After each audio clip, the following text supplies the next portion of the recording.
Em dezembro de 2010, a cidade de Bristol, na Inglaterra, foi palco de um caso que chocou o país e capturou a atenção de milhares.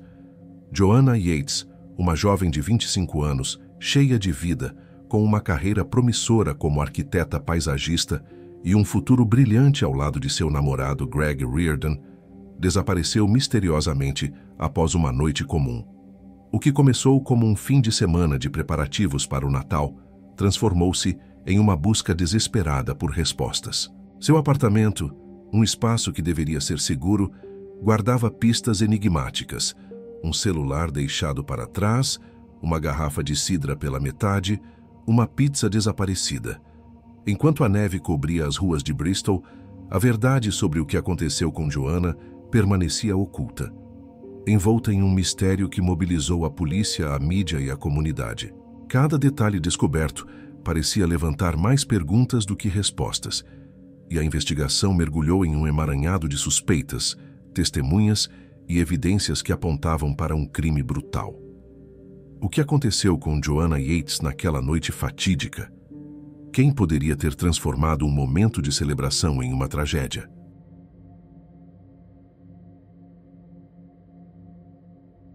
Em 19 de abril de 1985, nasceu Joanna Yates, uma jovem vibrante que cresceu em Hampshire, Inglaterra, no seio de uma família amorosa composta por seus pais, David e Teresa, e seu irmão mais velho, Chris.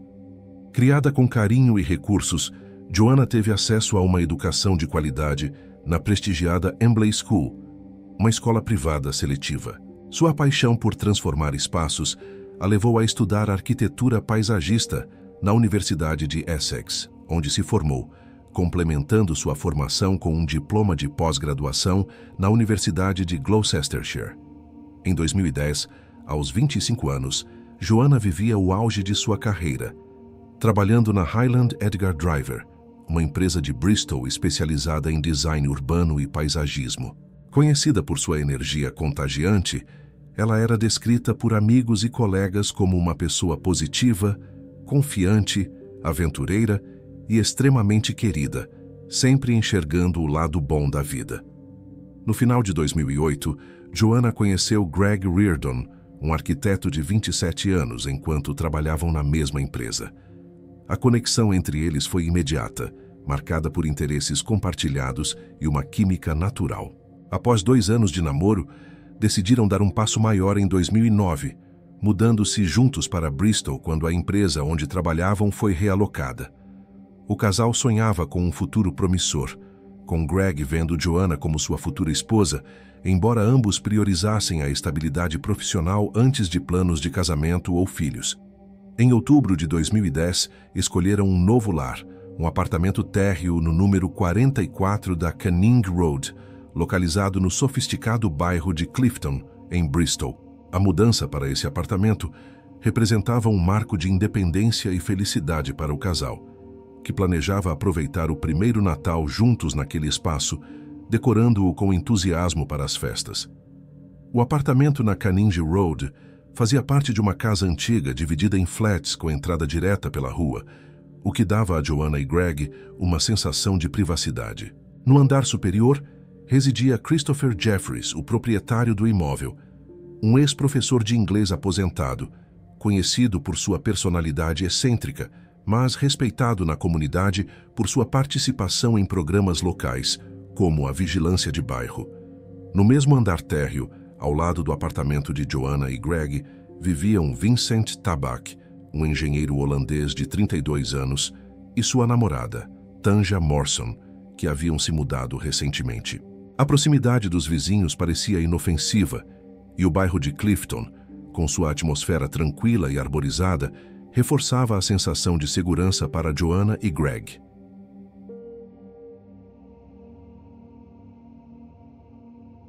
Na manhã de 17 de dezembro de 2010, uma sexta-feira, Greg ajudou Christopher Jeffries a dar partida em seu carro, mencionando casualmente que viajaria para Sheffield para visitar a família durante o fim de semana, deixando Joanna sozinha pela primeira vez no novo apartamento. Após o trabalho, Joanna se reuniu com colegas no Bristol Ram Pub por volta das 18 horas, para algumas bebidas. Durante a conversa, ela compartilhou sua inquietação sobre passar o fim de semana sozinha, mas também sua animação para os preparativos de Natal, incluindo assar bolos para uma festa que ela e Greg organizariam na semana seguinte. Por volta das 20 horas, Joanna decidiu voltar para casa, despedindo-se dos amigos e iniciando o trajeto de aproximadamente 25 minutos a pé pelo centro de Bristol. No caminho, fez paradas estratégicas. Entrou no supermercado Waitrose, mas não comprou nada. Passou pela Tesco Express em Clifton Village, onde às 20 horas e 40 minutos adquiriu uma pizza Tesco Fineste de mozzarella, tomate e manjericão. E por fim, entrou na Bargain Booze, onde comprou 2 garrafas de cidra. Às 20 horas e 30 minutos, enquanto caminhava, ligou para sua amiga Rebecca Scott, combinando um encontro na véspera de Natal. Câmeras de segurança capturaram seus últimos movimentos, mostrando-a caminhando em direção ao apartamento, onde chegou por volta das 20 horas e 50 minutos.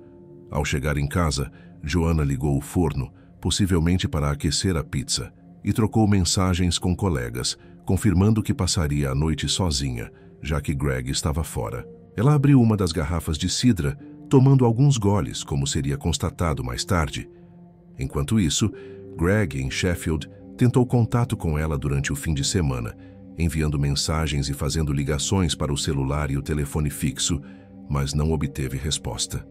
Às 22 horas e 20 minutos de 17 de dezembro, enviou outra mensagem sem sucesso.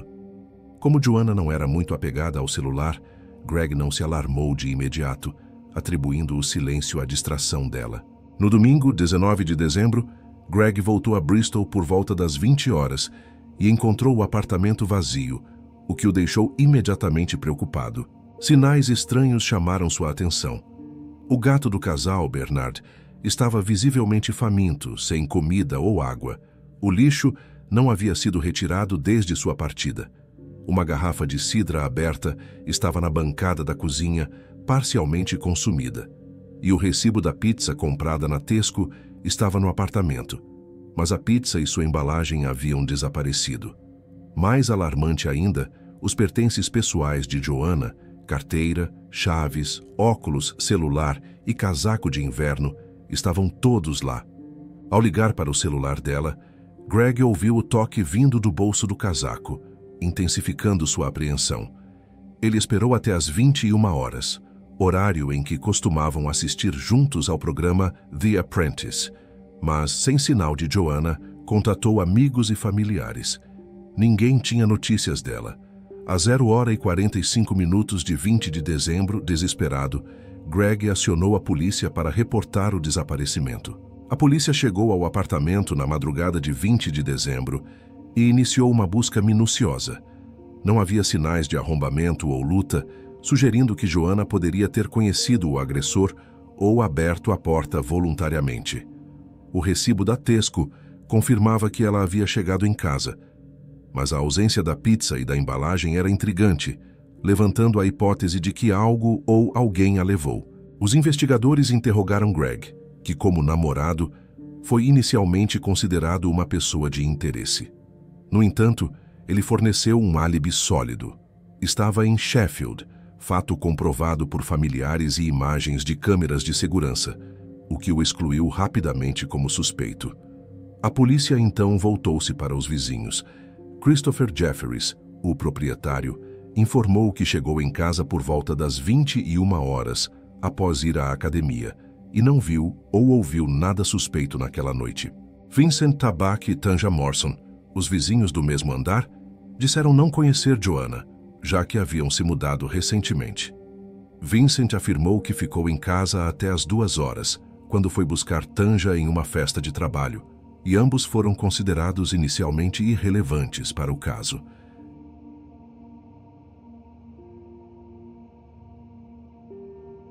Enquanto as buscas continuavam, testemunhas começaram a surgir. Uma mulher que participava de uma festa em um apartamento próximo relatou ter ouvido gritos femininos por volta das 21 horas em 17 de dezembro, mas não deu importância, já que a noite estava animada por causa das festas de fim de ano.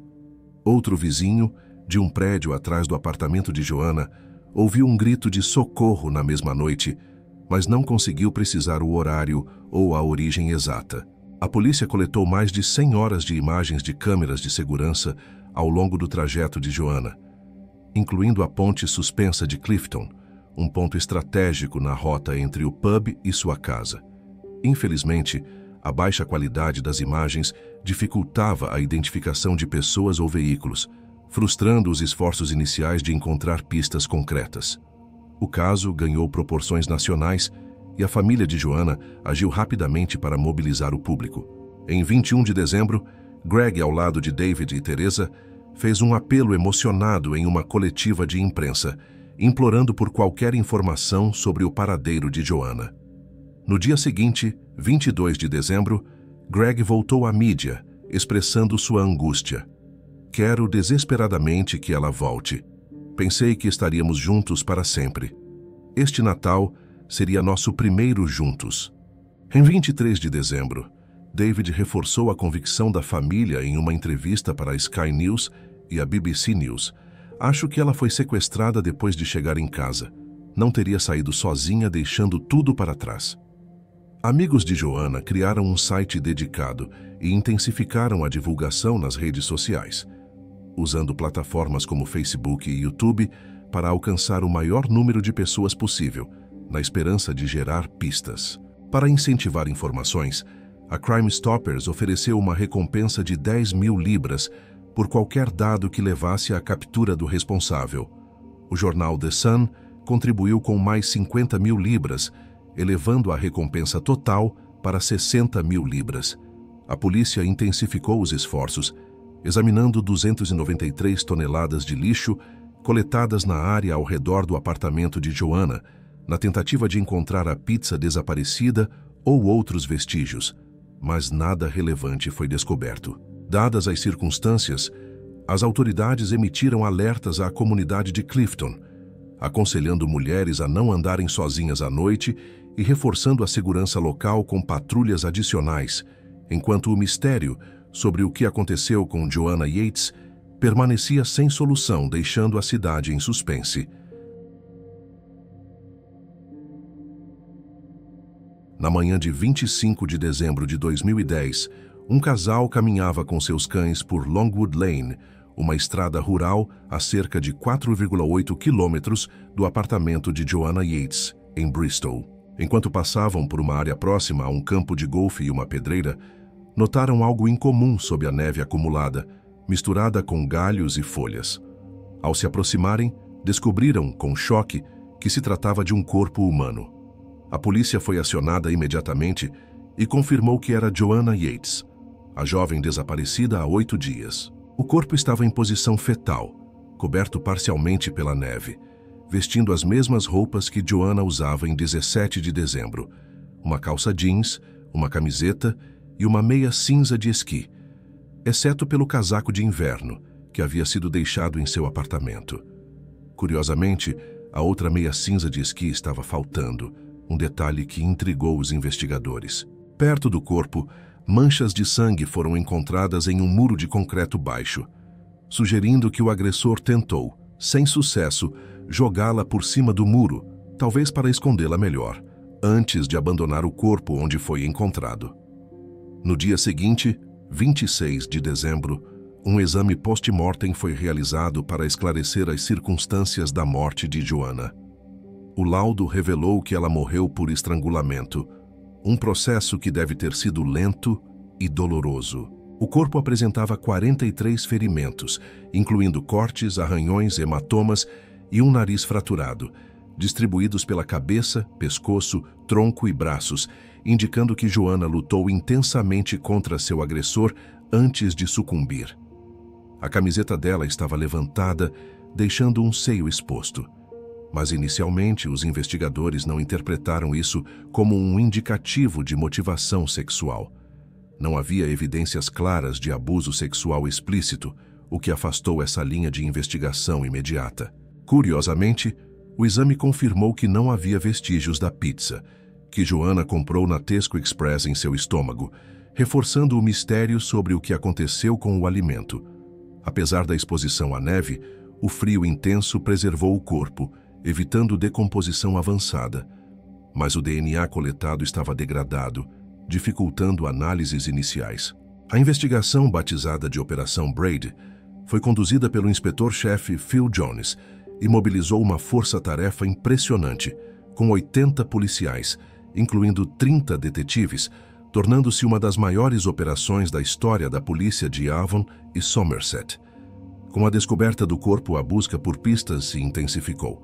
A polícia fez um apelo público por informações sobre um veículo 4x4 claro, visto circulando em Longwood Lane, na noite de 17 de dezembro, na esperança de que testemunhas pudessem conectar o veículo ao crime. A localização remota do corpo e as condições em que foi encontrado sugeriam que o agressor tinha conhecimento da área e acesso a transporte, o que direcionou os esforços para rastrear possíveis rotas e suspeitos na região. Em 30 de dezembro, a investigação tomou um rumo dramático, com a prisão de Christopher Jefferies, o proprietário do imóvel onde Joanna vivia. Vários fatores o colocaram no radar da polícia. Ele morava no andar superior e tinha chaves de todos os apartamentos, o que lhe dava acesso fácil ao flat de Joanna. Seu álibi de estar em casa após ir à academia às 21 horas de 17 de dezembro não pôde ser confirmado, já que vivia sozinho. E, em um segundo interrogatório, ele mudou sua história inicial, afirmando ter visto jovens suspeitos rondando a propriedade, o que soou inconsistente e levantou desconfianças. Além disso, Greg Reardon lembrou que mencionou a Jefferies que Joanna ficaria sozinha naquele fim de semana, o que sugeria uma possível oportunidade para o crime. A mídia, ávida por detalhes, vazou o nome de Jefferies, publicando matérias sensacionalistas que o descreviam como esquisito e professor louco, causando danos significativos à sua reputação. A polícia revistou seu apartamento e seu carro, um Chrysler prata, encontrando tênis com possíveis manchas de sangue, mas os vestígios eram pequenos demais para análise de DNA com a tecnologia disponível na época.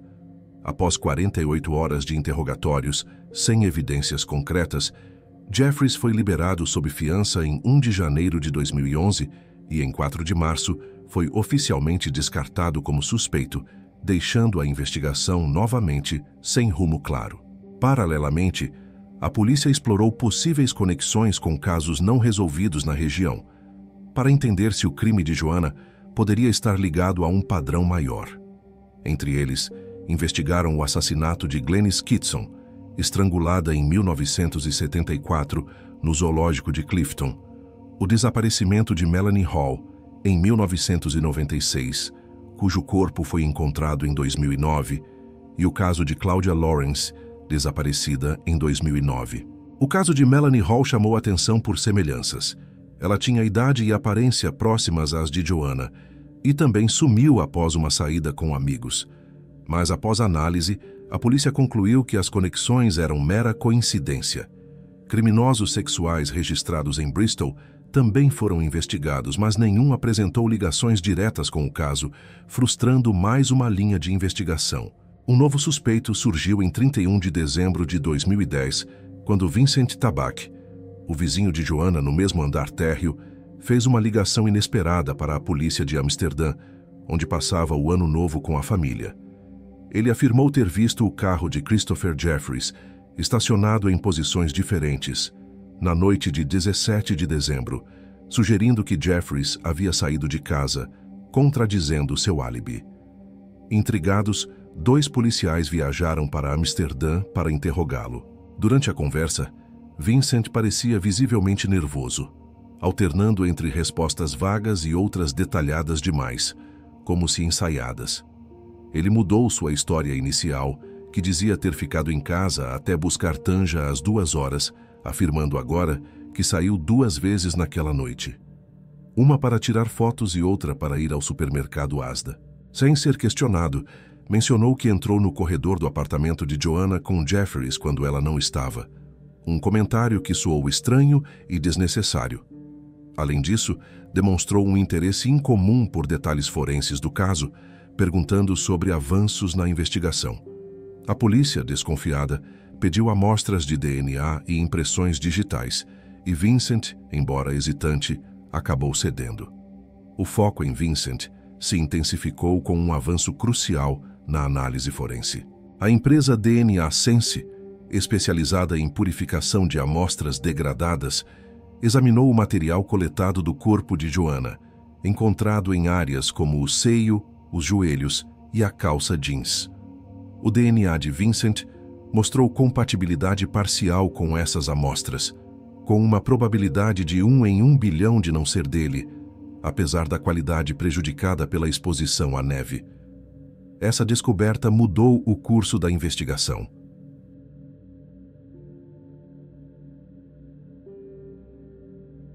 Em 20 de janeiro de 2011, Vincent foi preso por suspeita de assassinato. A polícia revistou seu apartamento e seu carro, um Renault Prata, encontrando evidências alarmantes. No porta-malas havia sangue de Joanna e fibras de sua blusa rosa, misturadas com fibras da jaqueta preta de Vincent. O carro exalava um forte cheiro de produtos de limpeza, sugerindo uma tentativa de eliminar vestígios. A análise do computador e celular de Vincent revelou um lado perturbador de sua vida.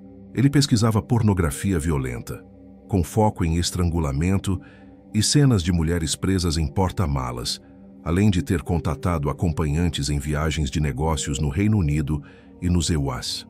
Mais chocante ainda, foram encontradas 145 imagens pornográficas infantis em seu computador, bem como 3 imagens de uma mulher loira, com aparência semelhante à de Joanna, com a blusa levantada, em uma pose que lembrava a forma como o corpo de Joanna foi encontrado.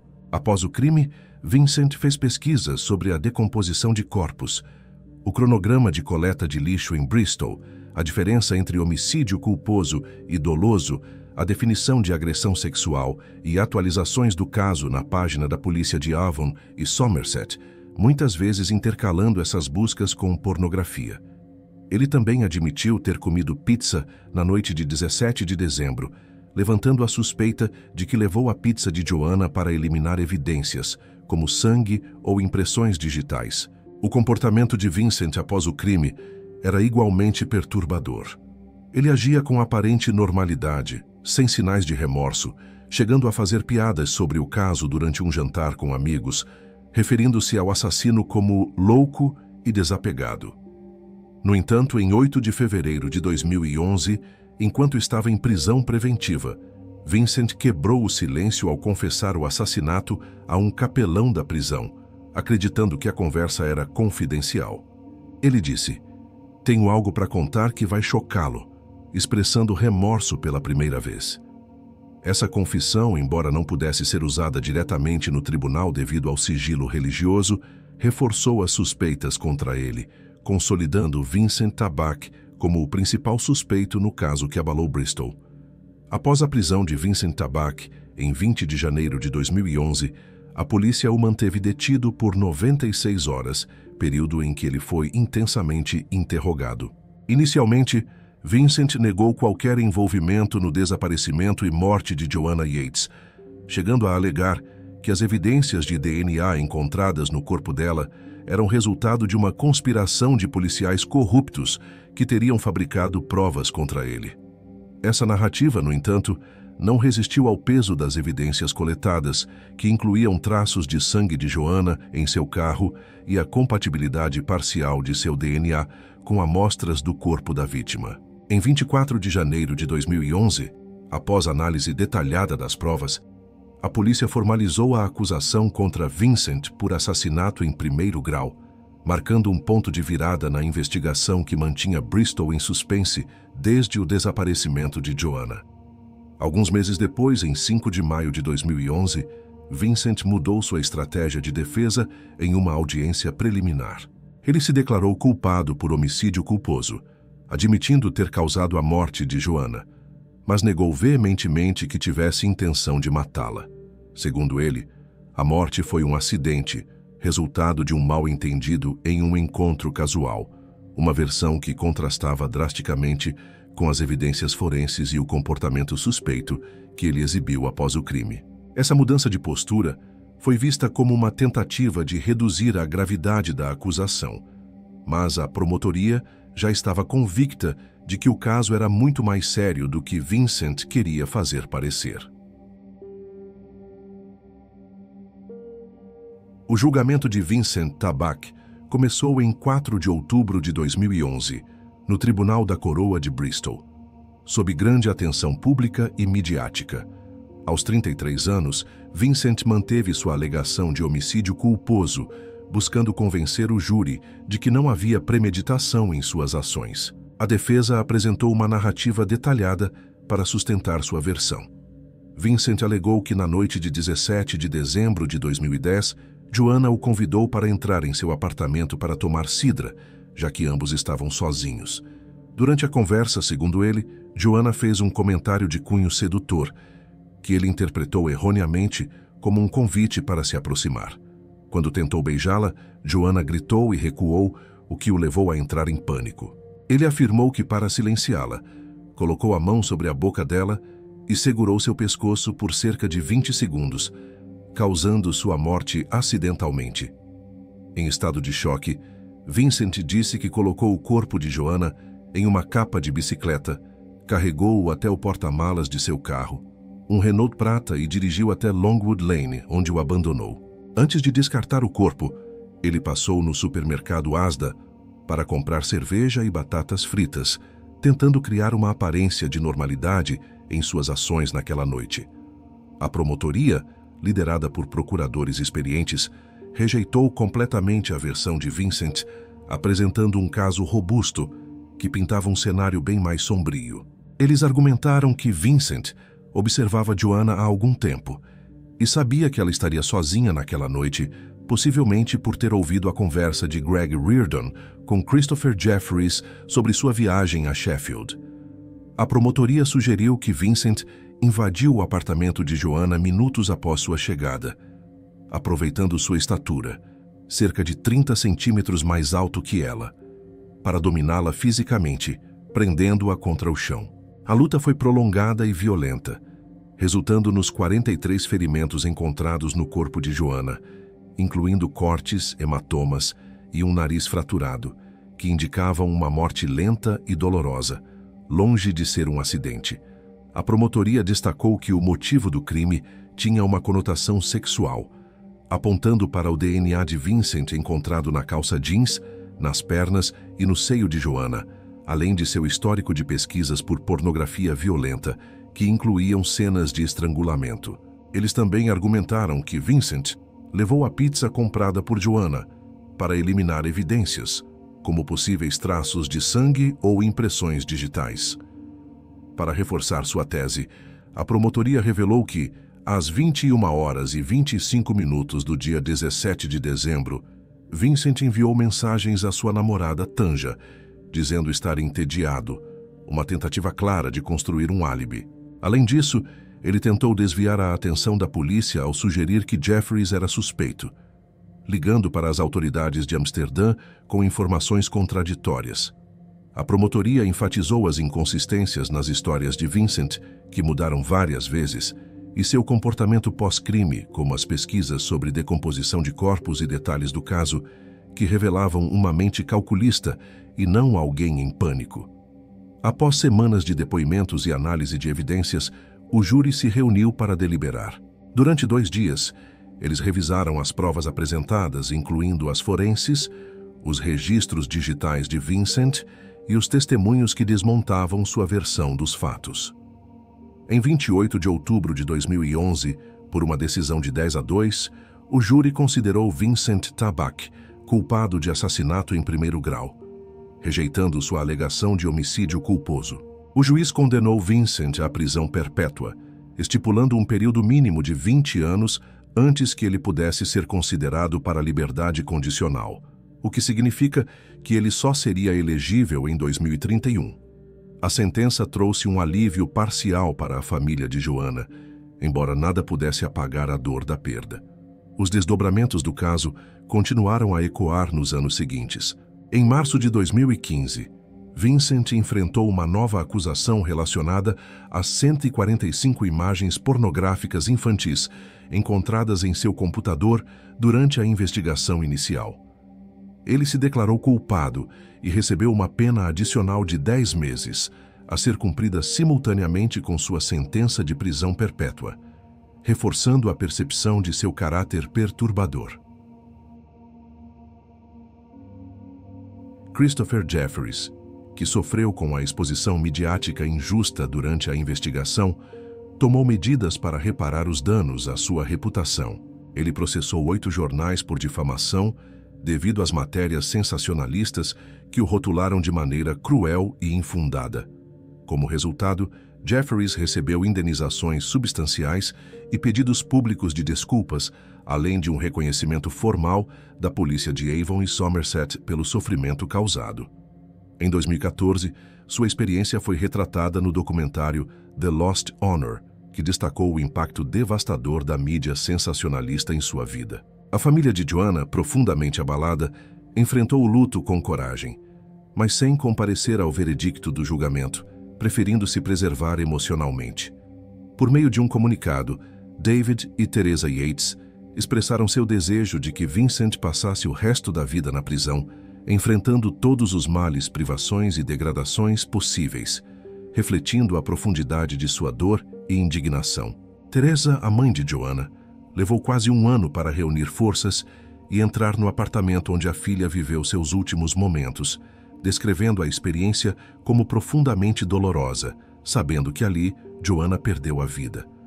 Greg Reardon, em um esforço para transformar sua tragédia em algo positivo, criou um site de caridade em memória de Joanna, dedicado a apoiar famílias de pessoas desaparecidas, oferecendo recursos e esperança para aqueles que passam por situações semelhantes. Em 2022, Vincent Tabak foi transferido para uma prisão de menor segurança em Winchester, onde passou a viver sob condições menos restritivas, o que gerou controvérsia entre aqueles que acompanhavam o caso.